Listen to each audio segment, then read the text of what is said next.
Welcome to Influential Entrepreneurs, bringing you interviews with elite business leaders and experts, sharing tips and strategies for elevating your business to the next level. Here's your host, Mike Saunders. Hello and welcome to this episode of Influential Entrepreneurs. This is Mike Saunders, the Authority Positioning Coach. Today we have with us Michael Clanin, who's a certified financial fiduciary with Safe Money Solutions, and we'll be talking about divorcing the IRS. Michael, welcome to the program. Thank you, Mike. Good to be here. Hey, I'm excited to talk with you mainly because I don't think anybody likes that family member in their business, Uncle Sam. So I'm excited to hear your perspectives, and I'm confident that it's all how to pay as much taxes as we're required to, but not a penny more. But before we dive into that, tell us a little bit of your story and background, and how did you get into the industry? You know, that's a unique way that I got into the industry.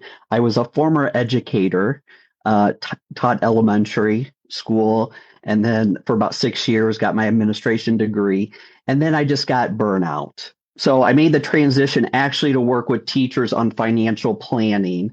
And teachers they're thinking about today, right, Mike? They're not thinking about 30 years down the road. But eventually, you know, the thing is, I like to be in control of my personal situation, and I like my clients to be in control of theirs. And what I couldn't control was the market, right? Yeah. We can't control the market. We can't control taxes, inflation, or liabilities to some extent. So basically what I tell clients is I don't have the license to lose your money like your financial advisor does. Okay. And that's partly fun, but it's also serious, right? Yeah. But what I do, you know, my parents had a bad situation with a financial advisor who put them in something that was not appropriate. Even I had talked to my parents about, this is not what you want, but yet they were put into it, and really they didn't even know what they were being put into it. So it took me 7 years to unwind that contract, and it just happened to be a variable annuity.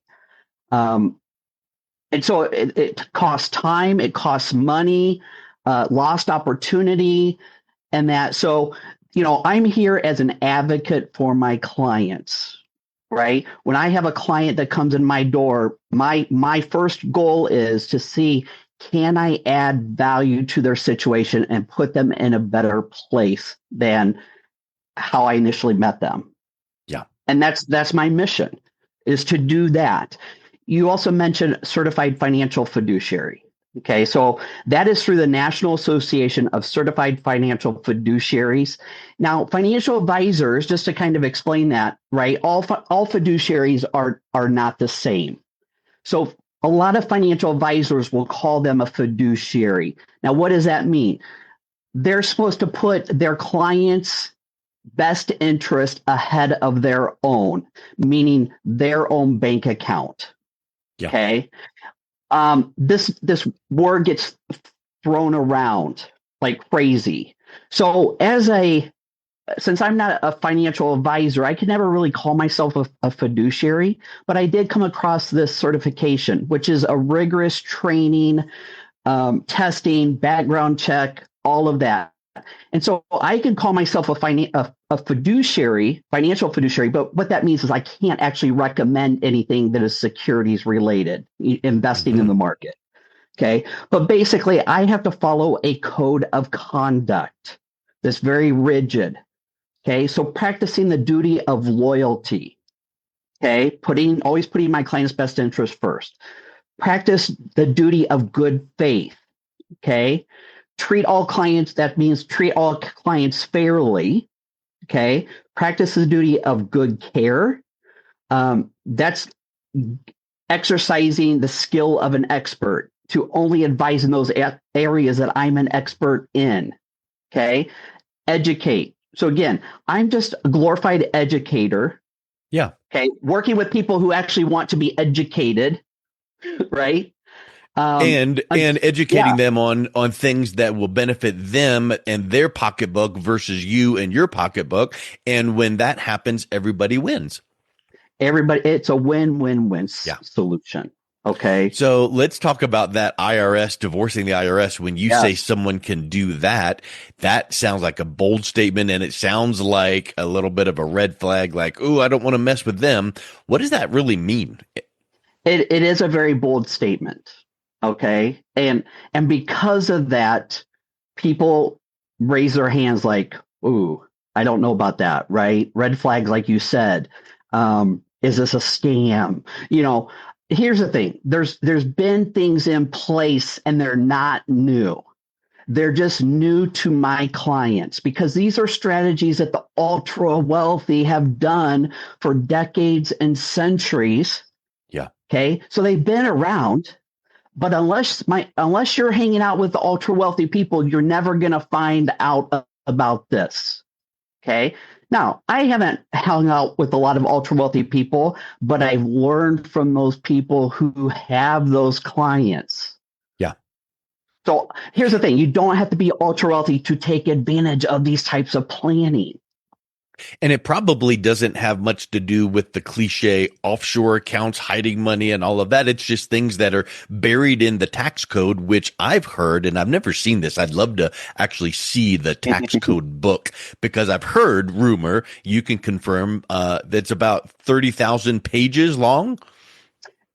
That's about right. And myself, or more.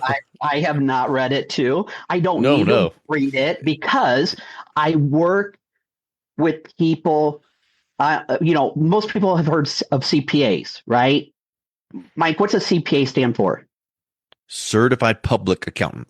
Right. My definition is copy, paste, attach.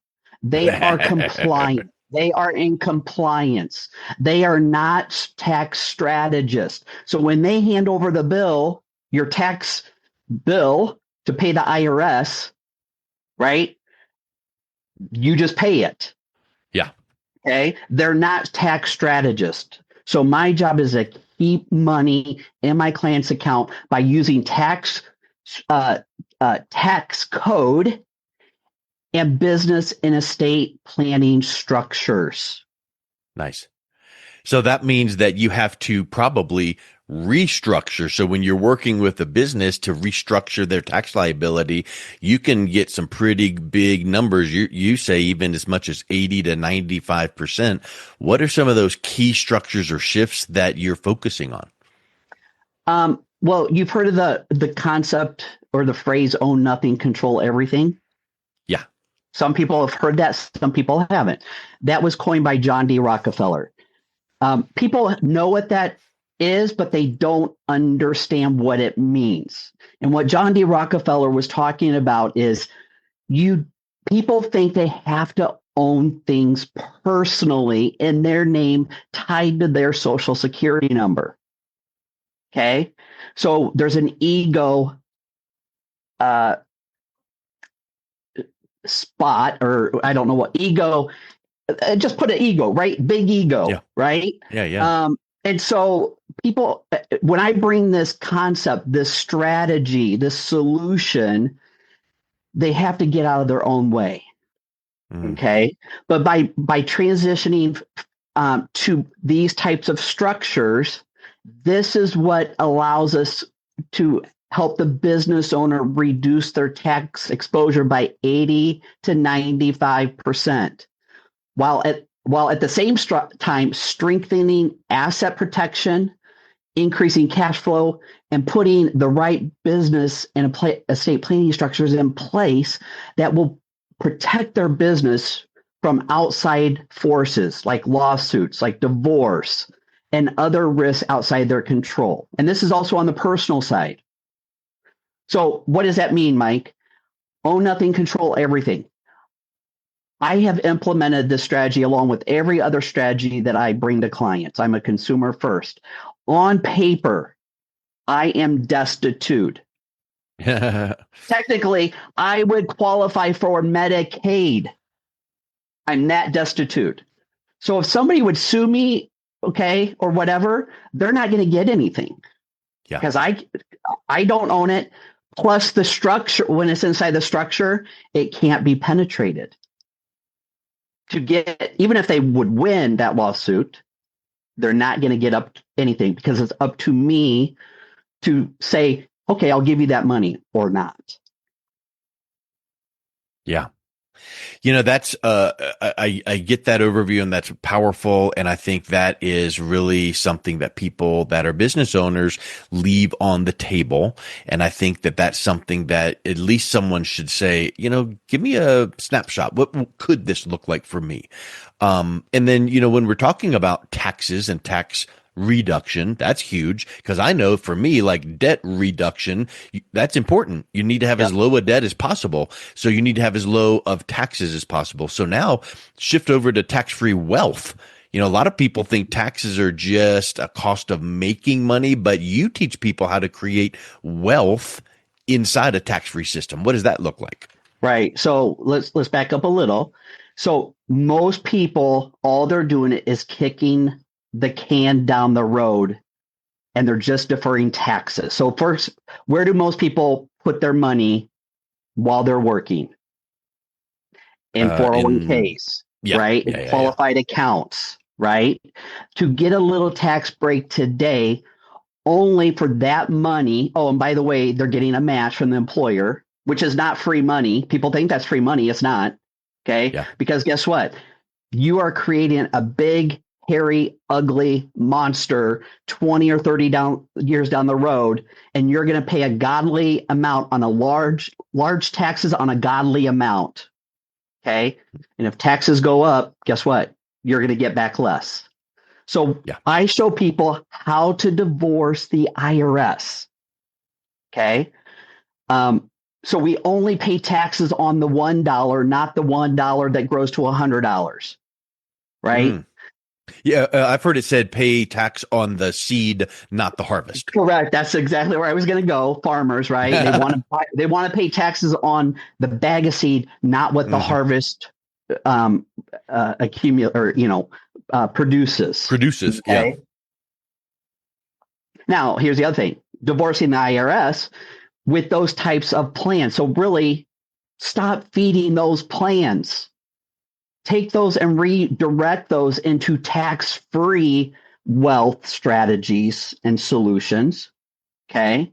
And there is a way to divorce the IRS. Mike, what if I told you there was a way to get money out of qualified accounts without you physically having to pay the taxes out of your money and other accounts? We let other people or entity pay the taxes for you. That would be wonderful. My tax bill this past year, I would like to have someone else have paid that for me. Right. Right. But again, these are solutions that most financial people, traditional insurance agents, CPAs, they don't know about. These are strategies. What are some of those? I had to go out. Pick one or two of these tax-free vehicles that people don't know about. What are the typical overlooked tax-free vehicles? So one of the vehicles. Okay, so let's talk about how to divorce the IRS on current monies that you're deferring taxes on. Okay. So what if there's monies, if you can take money from one pocket out of those qualified accounts, put them in another pocket. Okay, another plan. So basically taking it from a 401k or even a traditional IRA or any other accounts that you're deferring taxes. Okay, and put that into an IRA. Okay, and these IRAs that I work with companies that give a bonus that is added day one on top of your deposit. Mm-hmm. Okay. And that bonus can be anywhere from 11 to 20%, could be more. Okay. Based on your state. Okay. So we use that bonus money and the growth of the account to say over 3 to 5 years. And we use that excess money that you did not have to start with. And we let the insurance company pay the taxes for you in a roundabout way. So by the time you're done converting, guess what? You still have your principal intact, and there's still going to be growth there that did not have to go to pay the taxes. But each year when we convert, that money is now growing tax-free forever. And when you need an income stream, that income is going to be tax-free forever. Nice. Now, when would you, before retirement, how far ahead of retirement would you need to do that type of strategy? Because it can't be 1 year before, because you got to have time to do it. So do you recommend 5 years, 10 years before retirement to be thinking about that particular type of strategy? As soon as possible, you should start Yeah. it. Okay. Now, why do most people don't start Roth conversions? Because they don't want to pay the taxes. They keep delaying it till they're required to at age 73 now. Okay. Wow. So the sooner. So now here's the thing. With people that have IRAs, they can move an IRA to an IRA. No tax event happened and start converting. If they are and old 401ks, okay, like they're gone from that employer, you can do the same thing. With current employees, Mike, did you know with current employees, employer plans, 401ks, any others, you can actually move that money to your own IRA while you're still working, and you can actually still contribute to that IRA. I'm going to tell you not to, but you could, okay? And you have to be over 59 and a half to do that. It's called an in-service withdrawal. So you'll have to check with your plan to see if it allows you in-service withdrawals. Most of them do. Okay. So what is that doing? We're not only are we converting the taxes, but we're taking the risk off of you personally, because most of those accounts are invested in the market. Mm-hmm. Right. And the sooner, the closer you get to retirement, the more reliable you're going to need that money. So the thing is, can you handle a 401k going to a 201k like we saw in 2008? Right. Yep. Right. Where portfolios dropped by 40 to 50%, and it took 10 years to get back to par. When you're close to retirement, you don't have time, the luxury of time on your side. So putting monies where again, my company, Safe Money Solutions, where it's safe. You cannot lose one penny in any of the things that I do, contractually guaranteed. Okay. So your accounts can only go up. Your income can only grow up. And that it never participates in a negative market because your money is not directly or not directly invested in the market. Yeah, that's awesome. Well, let's kind of wrap up with this one, Michael. Talk a little bit about guaranteed income, because I think that a lot of times people think, the market is volatile and you can't ever, have guaranteed income in the market. It does things crazy all the time. But at some age, you need to go, I'm done with all of that, volatility. Let's put some money into something that's never going to go down. What does that look like? Yeah, what I find is, during working years, that's accumulation stage. Think of going up the mountain. You can handle a few slips. That's the market loss because you have supposedly time on your side. Okay. When you get to the peak, that's when you're transitioning from the from the working years to the enjoyment years. Okay. And this is what the enjoyment years is, where there's more death. Meaning coming down the mountain, more deaths happening coming down the mountain.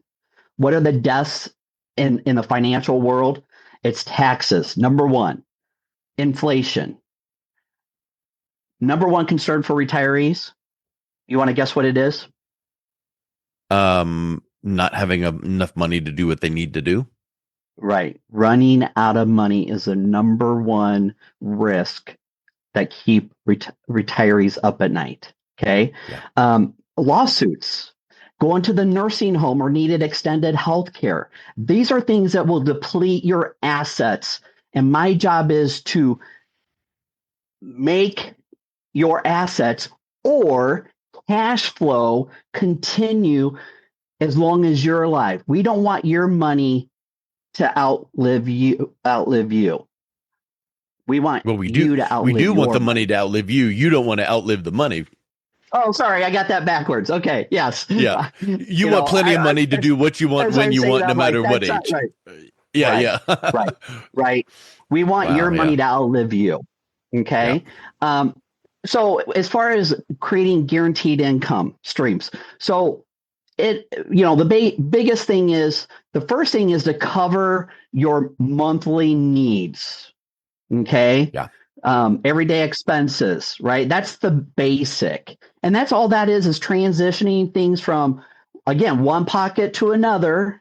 Okay. And we use, things that everything that I do has a negative connotation because of what people have heard about these things and the things that they think to be true are not true at all or only partially true. Okay. Mm. So let me give you an example. We use annuities. Okay. Now there's lots of different kinds of annuities. Annuities are not all created equal. We have the annuities in the market. I already explained that was what my parents were put in, right? They can lose money, high fees. Then on the other extreme, okay, we have safe money alternatives. Fixed annuities, which is the insurance equivalent to the bank CD. You put money in, you know the interest rate, you know what your amount's going to be at the end of that term. Then we have fixed indexed annuities. And these are things that grow your money without risk, create guaranteed income. So if you're pulling money out of your current types of retirement plans that are invested in the market, you can run out of money. Okay. Mm-hmm. When you need it, if the market goes down and you're taking out, you're going to deplete that money even quicker. When you go through your money, guess what? Game is over. Versus a fixed index annuity, for example, when your account goes to zero, the income continues to come for the rest of your life. And if you're married, it's for your spouse also. So as long as one of you is alive, that income continues regardless. So basically clients are taking on 100% of the risk. So my job is to take as much risk off of them personally and put it on others, insurance companies. Now, you don't have to like insurance. I don't like insurance, but I love what it does. What it does, Okay. right? I was thinking that What same it thing. does. That's where it was going. Okay. Yep. Now, Mike, annuities. I already said this is a negative connotation, right? What people think. So I have to educate people on the facts. Okay. When people start taking Social Security, if they have a pension, those are an annuity. Mm. They are guaranteed to receive some type of income. Okay. Yeah, you don't It's think of it not like that. guaranteed. Right. Because pensions can dry up. If Social Security does not make changes, people are going to see a reduction in their Social Security benefits. I think the last thing I saw was like 20% That's not going to happen. So they're going to have to change, when people, extend when people can actually start Social Security or put more in or whatever. Okay. Or you can't start Social Security at 62. It might be 65. Right. But those are annuities. So I tell people, if you don't like annuities, you need to send that money back. Now, I know they won't because they like it, but that's what we're doing. We're creating a private pension, another Social Security check that is guaranteed that will not reduce any payments for their lifetime. Okay. And that. So again, it's just educating people. I love it. Well, Michael, this has been really good to kind of take that 30,000-foot view of opportunities that typically people don't know about, because it's like they say, what you don't know what you don't know. Well, now you know that there's possibilities. And if someone is interested in having you kind of give a second opinion or look at their retirement situation and see what possibilities might be options for them, what would you say is the best way that they can learn a little bit more and reach out and connect with you? Yeah, the easiest way is on internet. Go to info@safemoney123.com. There you can learn some more and educate yourself. You can schedule an appointment, but that is the best way to make contact. My contact number is on there also. So if you want a Great. short discussion, we can do that. Yeah, I'll have the direct link also on the show notes below so they can just click right there and go right to your website. That's awesome. Michael, thank you so much for coming on. It's been a real pleasure chatting with you. Thanks, Mike. I've enjoyed it and look forward to more. You've been listening to Influential Entrepreneurs with Mike Saunders. To learn more about the resources mentioned on today's show or listen to past episodes, visit www.influentialentrepreneursradio.com.